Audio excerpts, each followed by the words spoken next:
చాలా రోజులు సంసారం చేయకుండా కలవకుండా ఉంటే ఏమన్నా అవుతుందా అని మిత్రులు అడుగుతున్నారు. చాలా రోజులు సంసారం చేయకుండా ఉంటే కొన్ని ఇబ్బందులు వస్తాయి.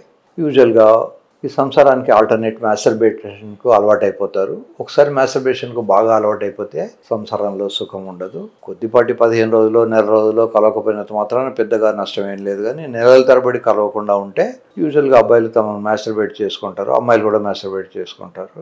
ఓసారి నా దగ్గరకు ఒక కపుల్ వచ్చారు, వాళ్ళు భార్యాభర్తలు.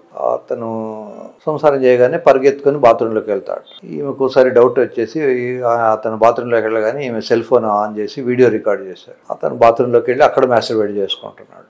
అంటుంది, నేను ఇంతసేపు ఆయనకు సుఖాన్ని ఇచ్చాను కదా, మళ్ళీ ఆయన బాత్రూంలోకి వెళ్ళి ఎందుకు మ్యాస్టర్బేట్ చేసుకుంటున్నాడు అంటే నేను చెప్పాను, వాళ్ళకి పెళ్లి కన్నా ముందే అతను మ్యాస్టర్బేషన్కి అలవాటైపోయాడు. కొన్ని డికేడ్స్ కొద్దీ ఆయన మ్యాస్టర్బేట్ చేసుకున్నాడు. ఆయనకు అందులో సుఖం అలవాటైపోయింది. మీరు సుఖాన్ని ఇచ్చినా ఆయనకు ఆ తృప్తి రావట్లేదు, అందుకని అటు వెళ్ళి మళ్ళీ చేసుకుంటున్నాడు అని చెప్పాను. చాలా రోజులు భార్యాభర్తలు దూరంగా ఉంటే మంచిది కాదు. ఒకవేళ ఇద్దరికి కాన్సన్ట్రేషను సైకలాజికల్గా చాలా పవర్ ఉంటే సీతారాములు చాలా సంవత్సరాలు దూరంగా ఉన్నా కూడా మళ్ళీ వాళ్ళు కలుసుకోగలిగారు. కానీ అప్పటికీ కూడా కలుసుకున్న తర్వాత కూడా అపోహలు వచ్చాయి.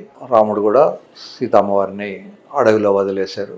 ఇట్లాంటి మిస్అండర్స్టాండింగ్స్ రాకుండా ఉండాలనుకుంటే ఎంత ఫ్రీక్వెంట్గా సంసారం చేస్తే అంత తక్కువ మిస్అండర్స్టాండింగ్స్ వస్తాయి. కనుక చాలా రోజులు దూరంగా ఉండడం మంచిది కాదు. కొద్ది రోజులు అవసరాలను బట్టి ఉన్నంత మాత్రాన పెద్ద నష్టమేం జరగదు.